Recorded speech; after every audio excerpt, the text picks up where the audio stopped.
Төрийн ордон дахь хадгаламж банкны салбарт эрхлэгчээр ажиллаж байсан доор чанд хянагч Тилэр Ган Чимэг мөн Тилэр Ламсуран нарыг бүлэглэлийн шунхаан зорилгоор банкны хууль тогтоомж дүрм журам зааварыг зөрчин 2008 оны 12 дугаар сараас 2010 оны 9 сарын 22-ны хүртэл тус банкны харилцагч хэрэглэгчдийн мөнгө валютыг тэдний зөвшөөрлгүйгээр зээл хэлбэрээр гаргаа авчсан хэргийг өнөөдөр Баянзүрх дүүргийн эрүүгийн иргэн анхан шатны 1-р шүүхэд шүүлээ.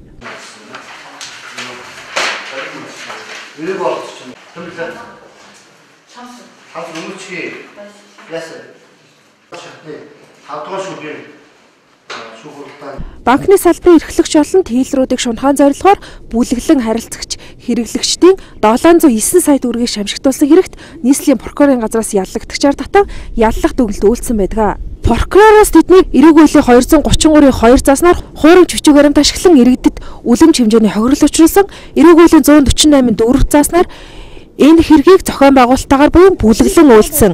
Эрүүгийн хуулийн 150-ийн 3 заснаар аж ахуй нэгж байгууллага иргэдийн өмчийг итгэмжлэгдсэн хариуцагч этгээд завшсан хэрэгт тус буруутаар тооцсон яллах дүгнэлт үйлдээд байгаамаа. Шүүх хурал 5 цагтаа эхэлсэн шүүгдэгчдийн өмгөөлөгч орон нутагт шүүх хуралдаанд оролцож байгаа мөн гадаад томилтоор явсан зэрэг шалтгаанаар шүүх хуралдааныг хойшлуулах хүслийг шүүх бүрэлдэхүүнд гаргасан юм аа.